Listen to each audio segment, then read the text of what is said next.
नमस्कार और the deep dive में आपका स्वागत है। आज हम एक ऐसे सवाल की गहराई में उतर रहे हैं जो शायद हम सबको कभी न कभी परेशान करता है। हम अपने अंदर के संघर्षों से, अपने अपने मन के राक्षसों से कैसे निपटते हैं? हाँ, मतलब जब कोई डर या कोई चिंता हमें घेर लेती है तो हमारा पहला रिएक्शन क्या होता है? बिल्कुल।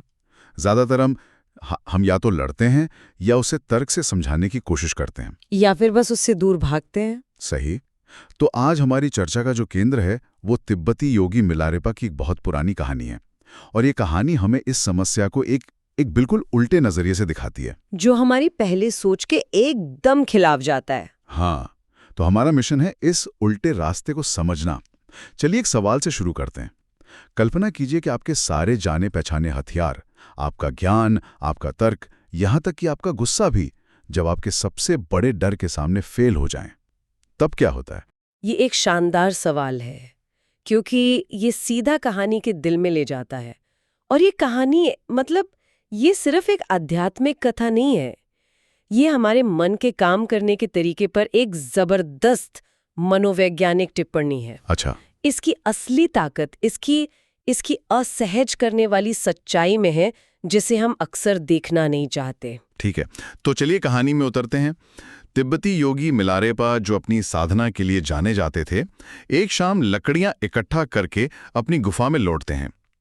लेकिन अंदर का नजारा देखकर वो हैरान रह जाते हैं। उनकी अपनी गुफा? हाँ, उनकी अपनी गुफा राक्षसों से भरी हुई है। कुछ उनका खाना पका रहे हैं, कुछ उनकी किताबें फाड़ रहे हैं, और कुछ उनके बिस्तर पर सो रहे हैं। मतलब पूरा कब्जा कर लिया है। और ये समझना बहुत जरूरी है कि ये राक्षस कोई बाहरी दुश्मन नहीं है। हाँ। ये हमारे अपने मन के हिस्से हैं। हमारी असुरक्षाएं, हमारे डर, हमारी शर्म, वो चीजें जिन्हें हम देखना नहीं चाहते। बिल्कुल। तो मिलारेपा एक सिद्ध योगी हैं। वो अद्वैत के सिद्धांत को जानते हैं, है ना? हाँ, कि मैं और तुम का भेद सिर्फ एक भ्रम है। सही। तो उन्होंने अपना पहला तरीका आजमाया, ज्ञान और तर्क का। वो एक ऊंची गद्दी पर बैठते हैं, राक्षसों से ऊंचे, और उन्हें धर्म का उपदेश देना शुरू करते हैं। करुणा, शून्यता, एकता, ऐसी बड़ी बड़ी बातें। और नतीजा? कुछ नहीं। कुछ भी नहीं होता। राक्षस उनकी तरफ देखते तक नहीं, अपना काम करते रहते हैं। और यहीं पर हमें पहला मनोवैज्ञानिक सूत्र मिलता है। आपने ध्यान दिया कि वो एक ऊंची गद्दी पर बैठे थे। हाँ। भले ही उनके शब्द एकता की बात कर रहे थे, उनका आसन कह रहा था, मैं तुमसे अलग हूं, मैं तुमसे बेहतर हूं। अच्छा, मतलब मैं तुम्हें ठीक करने आया हूँ। बिल्कुल। और ये सूक्ष्म अलगाव ही उन राक्षसों को जिंदा रखने के लिए काफी था। ये तो हम सब करते हैं। हम सब करते हैं। जब हमें चिंता होती है तो हम अपने मन को कहते हैं, देखो डरने की कोई बात नहीं है। लेकिन वो डर जाता नहीं है, क्योंकि हम अब भी उसे दूसरा मान रहे हैं, एक समस्या जिसे ठीक करना है। ये तो वैसा ही है जैसे कोई सेल्फ हेल्प किताब पढ़कर सोचे कि अब सब ठीक हो जाएगा। हाँ, लेकिन अंदर से कुछ नहीं बदलता है। बिल्कुल। सिर्फ समझ होना एक हो जाना नहीं है। जब तक आप ऊंची गद्दी पर हैं, आप लड़ाई के मैदान में ही हैं। सही बात है। तो जब ज्ञान का हथियार काम नहीं आया तो मिलारेपा का धैर्य जवाब दे गया। उन्होंने अपना दूसरा तरीका आजमाया, क्रोध और आक्रामकता, जो शायद हमारा भी दूसरा तरीका होता है। हाँ। वो गुस्से से भर गए, चीखने चिल्लाने लगे और उन पर हमला करने के लिए दौड़ पड़े। लेकिन इसका नतीजा और भी अजीब था। क्या हुआ? राक्षस बस जोर जोर से उन पर हंसने लगे। हंसने लगे? हाँ, जैसे कोई उनका मजाक उड़ा रहा हो। और ये भी एक बहुत गहरा मनोवैज्ञानिक सत्य है। आक्रामकता उसी चीज को पोषित करती है जिससे वो लड़ती है। हमारे अंदर के डर और असुरक्षाओं के लिए प्रतिरोध से ज्यादा पौष्टिक कुछ नहीं होता। मतलब हम जितना लड़ते हैं वो उतना मजबूत होता है। उतना ही मजबूत। ये कुछ वैसा ही है जैसे आप किसी ऑनलाइन ट्रोल को जवाब देते हैं। आपका जवाब ही उसके लिए ऑक्सीजन है। सही। जिस पल आप जवाब देना बंद कर देते हैं, वो शक्तिहीन हो जाता है। मिलारेपा के राक्षस भी उनके मन के ट्रोल्स ही थे एक तरह से। तो उनका गुस्सा उन राक्षसों को डरा नहीं रहा था? नहीं, बल्कि उन्हें और मजबूत कर रहा था। उनकी हंसी शायद यही कह रही थी, हाँ और करो, तुम्हारी लड़ाई ही हमारा भोजन है। आपने बिल्कुल सही पकड़ा। जब आप अपने अंदर की किसी असुरक्षा से लड़ते हैं तो आप उसे महत्व दे रहे होते हैं। आप उसे एक पहचान दे रहे होते हैं। बिल्कुल। आपकी लड़ाई ही उसके अस्तित्व का प्रमाण बन जाती है। तो ज्ञान और गुस्सा दोनों ही फेल हो गए यहाँ। आकर ज्यादातर लोग हार मान लेते। हाँ। लेकिन मिलारेपा ने जो किया वो हमारी सोच के बिल्कुल परे था। वो थक हार कर, सारे हथियार डालकर बस फर्श पर बैठ गए। उन्होंने राक्षसों को देखा और कहा, मैं तो यहाँ से जाने वाला नहीं हूँ और लगता है तुम भी नहीं जाओगे, तो चलो साथ ही रहते हैं। और ये इस कहानी का निर्णायक मोड़ है। इसे इस्तीफा या हार मानना समझना एक भूल होगी। मनोविज्ञान में इसे क्रिएटिव होपलेसनेस कहते हैं। Creative hopelessness? हाँ, ये वो पल है जब आप ये गहराई से स्वीकार कर लेते हैं कि आपके पुराने सारे तरीके, मतलब लड़ना, भागना, समझाना, काम नहीं कर रहे हैं। और शायद कभी नहीं करेंगे। और शायद कभी नहीं करेंगे। ये तो बहुत मुश्किल होगा। मतलब हमारी पूरी परवरिश हमें समस्याएं हल करना सिखाती है, उनके साथ रहना नहीं। बिल्कुल, ये असहाय महसूस कराने वाला ही है। ये उस मानसिकता का अंत है जो हमेशा चीजों को ठीक करना चाहती है। मिलारेपा ये कह रहे हैं, ठीक है, तुम यही हो, मैं भी यही हूं, अब कोई योजना नहीं है। और जैसे ही उन्होंने ये कहा, एक अजीब बात हुई। क्या? एक को छोड़कर बाकी सारे राक्षस गायब हो गए। अच्छा। अब सिर्फ एक ही बचा था जो सबसे ज्यादा खूंखार और डरावना लग रहा था। वो सबसे जिद्दी वाला। हाँ, वो एक डर, वो एक कमी जो कभी पीछा नहीं छोड़ती। जो हमारी पहचान से जुड़ जाता है। बिल्कुल। अब मिलारेपा के पास कोई रास्ता नहीं बचा था, कोई हथियार नहीं, कोई रणनीति नहीं। तो उन्होंने आत्मसमर्पण का अंतिम, सबसे चौंकाने वाला कदम उठाया। वो उस आखिरी राक्षस के पास गए और बिना किसी डर के खुद को सीधा उसके मुंह में डाल दिया। क्या?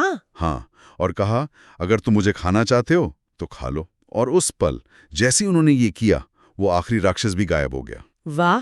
गुफा खाली हो गई और पहले से ज्यादा शांत थी। ये हिस्सा मुझे हमेशा चौंकाता है। ये तो आत्मविनाश जैसा लगता है। हाँ, पहली बार सुनने में ऐसा ही लगता है। खुद को राक्षस के मुंह में डाल देना, इसका मनोवैज्ञानिक स्तर पर क्या मतलब हो सकता है? मनोवैज्ञानिक रूप से ये एकीकरण है, पूर्ण विलय। ये उस नियंत्रक की मृत्यु है जो हमारे अंदर हमेशा चीजों को ठीक करने की कोशिश करता है। मतलब हमारे अहंकार की। बिल्कुल। वो आखिरी राक्षस जो सबसे खूंखार था, वो शायद मिलारेपा के मैं का प्रतीक था, उनका अहंकार। हाँ। वो राक्षस ज्ञान या गुस्से से इसलिए नहीं मरा क्योंकि उसे मारने की कोशिश करने वाला मैं मौजूद था। अच्छा। वो तभी गायब हुआ जब उसे मिटाने की कोशिश करने वाला मैं ही गायब हो गया। वाह, ये बहुत गहरी बात है। तो राक्षस को हराया नहीं गया? नहीं, उसे भूखा मार दिया गया। बिल्कुल। वो बदला भी नहीं, वो इसलिए चला गया क्योंकि उसे पोषित करने वाला कोई बचा ही नहीं था। देखिए, डर को प्रतिरोध चाहिए, शर्म को बचाव चाहिए, अहंकार को एक मैं चाहिए जो उससे अलग हो। जब मिलारेपा ने कहा मुझे खा लो, तो उन्होंने उस मैं को ही हटा दिया जो लड़ रहा था। तो राक्षस को खाने के लिए कोई बचा ही नहीं। कोई बचा ही नहीं। तो ये कहानी हमें अपने जीवन के बारे में कुछ बहुत जरूरी लेकिन शायद असहज करने वाली सच्चाइयां सिखाती है। हाँ। पहली तो यही लगती है कि मिलारेपा सीधे अंतिम चरण पर नहीं पहुंच सकते थे, उन्हें पहले फेल होना ही था। हाँ, और ये पहली असहज सच्चाई है, असफलता की अनिवार्यता। अगर मिलारेपा शुरू में ही सोच लेते कि चलो आत्मसमर्पण करने की रणनीति अपनाता हूं, तो वो भी एक और चालाकी ही होती। अहंकार का एक और खेल। बिल्कुल, वो काम नहीं करती। सच्चा आत्मसमर्पण तब होता है जब सारे विकल्प खत्म हो जाते हैं, जब आप पूरी तरह टूट जाते हैं। यही कारण है कि सच्चा आत्मसमर्पण पवित्र नहीं बल्कि अपमानजनक महसूस होता है। हार जैसा लगता है, जीत जैसा नहीं। बिल्कुल। ये बात मुझे थोड़ी उलझा रही है। अगर राक्षस ही दरवाजा है, तो क्या इसका मतलब ये है कि हमें अपनी कमजोरियों को ठीक करने की कोशिश ही नहीं करनी चाहिए? क्या ये मतलब निष्क्रिय होने का बहाना नहीं बन सकता? ये एक बहुत महत्वपूर्ण सवाल है। ठीक है। और ये हमें दूसरी असहज सच्चाई पर लाता है।